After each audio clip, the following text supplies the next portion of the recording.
Opposition के नायब सदर उम्मीदवार का ऐलान कर दिया गया है। अपोजिशन ने मार्गरेट अल्वा को अपना उम्मीदवार बनाया है। कर्नाटक के कांग्रेस लीडर हैं मार्गरेट अल्वा। बीजेपी ने इत्तेफाक राय बनाने की कोशिश की। जरा के हवाले से ये बड़ी खबर आपको बता रहे हैं, लेकिन फिलहाल जो बड़ी खबर सामने आ रही है वो ये है कि अपोजिशन के नायब सदर उम्मीदवार का ऐलान हो चुका है। अपोजिशन ने मार्गरेट अल्वा को अपना उम्मीदवार बनाया है। कांग्रेस की कर्नाटक की कांग्रेस लीडर हैं मार्गरेट अल्वा। वहीं बीजेपी ने इत्तेफाक राय बनाने की कोशिश की है।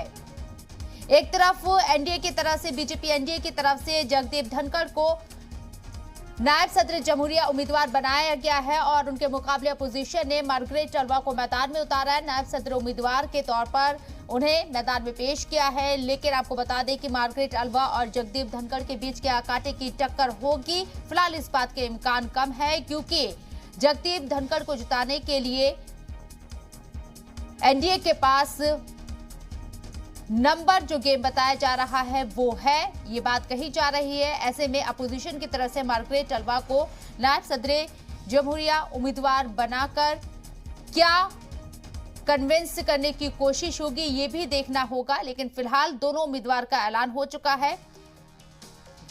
एनडीए की तरफ से नायब सदर उम्मीदवार जगदीप धनखड़ को बनाया गया है, वहीं अपोजिशन की तरफ से नायब सदर जमहूरिया उम्मीदवार मार्गरेट अल्वा को बनाया है। कांग्रेस की सीनियर लीडर है, कर्नाटक से आती है मार्गरेट अल्वा। इसके साथ ही आपको बता दें कि 48 साल का उनका पॉलिटिकल करियर है और 5 साल में 4 रियासतों की वो गवर्नर रही है। इसके साथ ही 9 साल तक मरकजी वजीर भी रही है।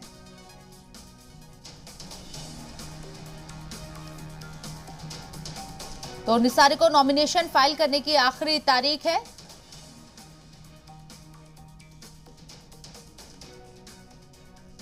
छह अगस्त को नायब सदर जमहूरिया का इंतखाब होना है, चुनाव होगा और उससे पहले दोनों ही एनडीए की तरफ से अपोजिशन की तरफ से उम्मीदवार का ऐलान कर दिया गया है। क्या कांटे की टक्कर नजर आएगी जब इंतखाब होगा, इलेक्शन होगा, ये देखना होगा, क्योंकि नंबर अभी तक जो बताया जा रहा है वो जगदीप धनखड़ की हिमायत में नजर आ रही है।